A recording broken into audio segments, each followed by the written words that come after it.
Fala galerinha, tudo bem com vocês? Bem-vindos a mais um vídeo hoje no canal. Tentei fazer esse vídeo ontem, mas acabou que eu tava com o microfonezinho aqui de lapela, né? E o ventilador pegou muito barulho do vento, então não deu para aproveitar não, tá? Galera, tô chegando aqui no trabalho hoje, o assunto que eu queria falar para vocês hoje é sobre isso aqui, ó. Victorinox, né? O assunto de hoje eu não vou falar de um modelo específico, eu não vou falar de ferramentas, eu não vou falar de nada referente a isso. Eu vou falar da minha história com Victorinox, tá? Por que que eu gosto tanto de Victorinox, tá? Vamos lá, pessoal, só para a gente dar uma pincelada rápida na história da Victorinox, porque isso aí tem disponível para vocês verem isso aí, né? A Victorinox ela foi criada mais ou menos em 1890, 1891, né, numa cidade chamada Ibach, né, ou Iba, né, eu não sei como é que eles pronunciam lá, na Suíça, né, em 1891, por uma pessoa chamada Karl Elsener, né. Naquela época, galera, a Suíça ela é um país pequeno, né? Então tudo que vinha para a Suíça vinha da Alemanha, vinha da França, vinha dos Estados Unidos, né, da Itália, né? Que são países que ficavam vizinhos ali, né? E a intenção dele naquela época foi justamente fazer uma ferramenta que servisse para a galera do campo, servisse em geral, né? E uma ferramenta de uma ótima qualidade. Então ele foi uma pessoa assim pioneira, né? E principalmente foi pioneiro quando ele desenvolveu a primeira arma desenvolvida ali para a galera do exército suíço, né? Que foi o canivete do soldado, né?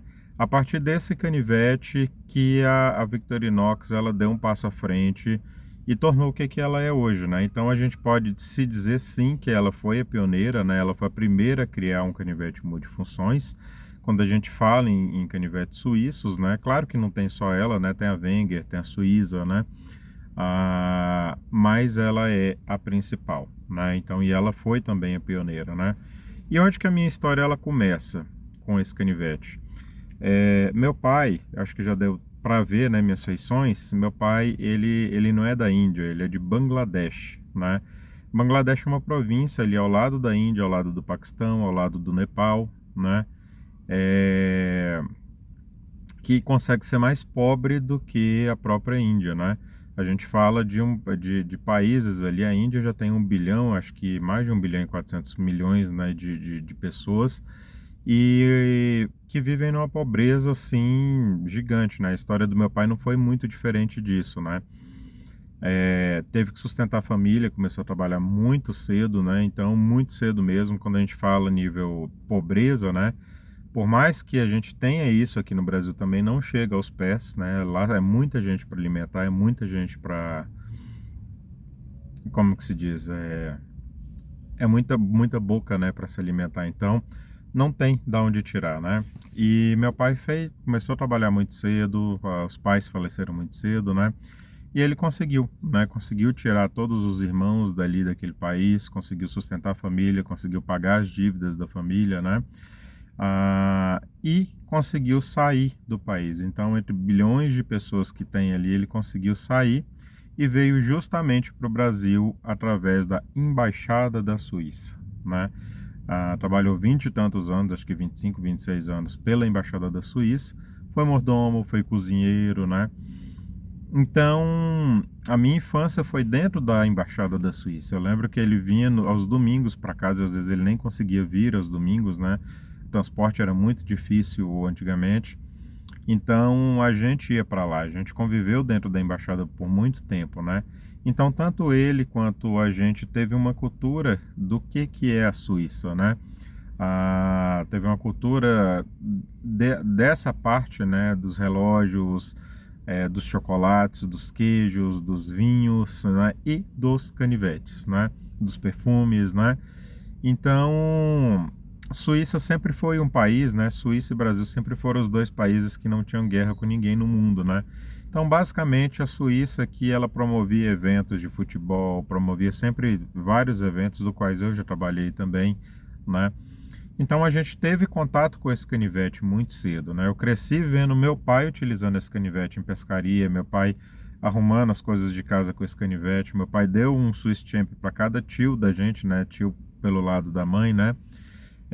Então todo mundo tinha e foi uma coisa ali que desde pequeno, desde criança, ele deu ali um classique, ou não sei se era um classique ou um bantam para cada um.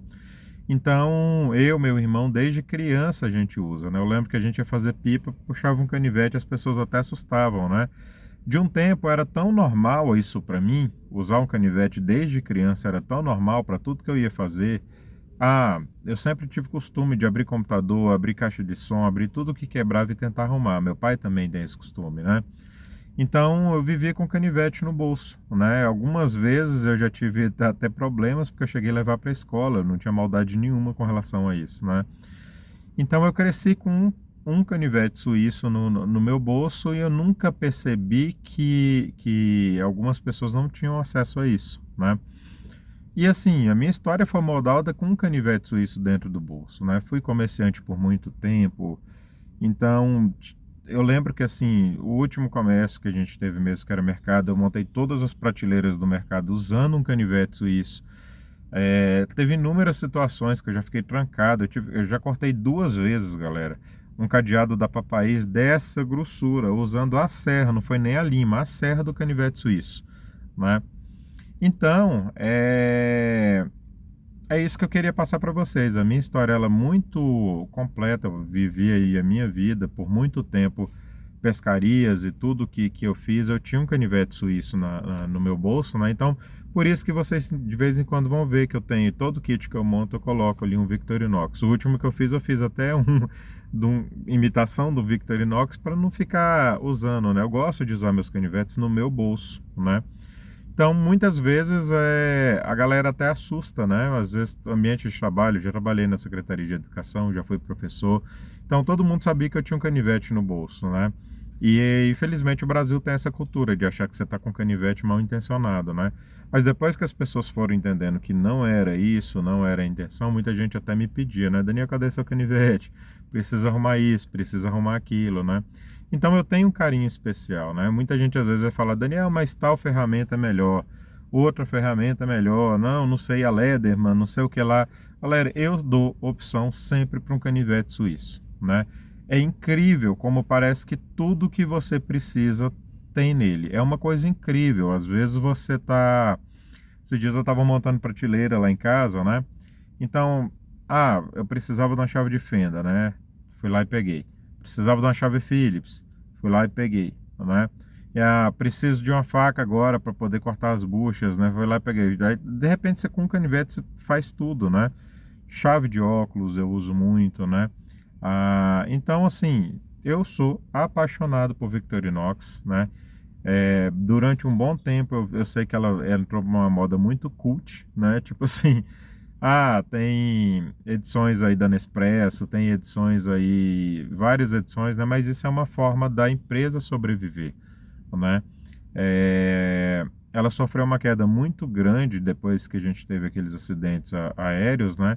Porque por conta de uma pessoa, né? A Victorinox ela estava presente em todos os aeroportos, né?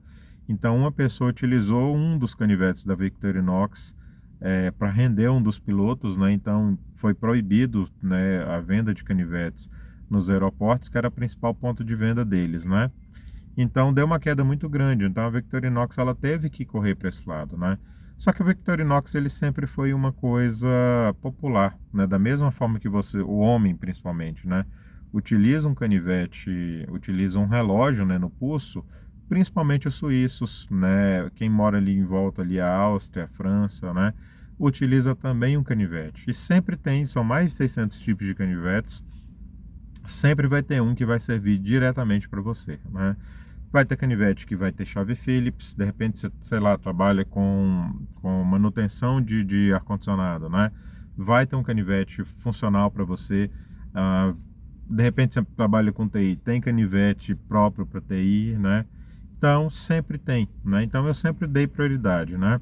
Sei que é caro, né? Geralmente os mais baratos estão na caixa de R$ 200. Só que quando a gente fala na qualidade, né? São canivetes que vai ficar para sua família, você vai morrer e o canivete vai ficar, né? Quando você coloca em termos de qualidade o que você tem próximo ao mercado, ainda é o melhor custo-benefício, né?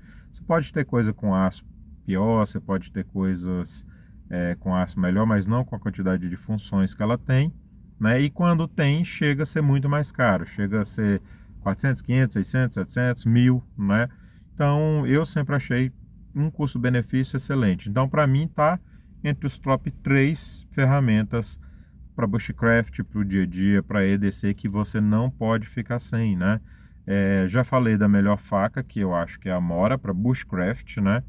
Já falei agora do canivete e falta só o terceiro, que é o facão Tramontina, né?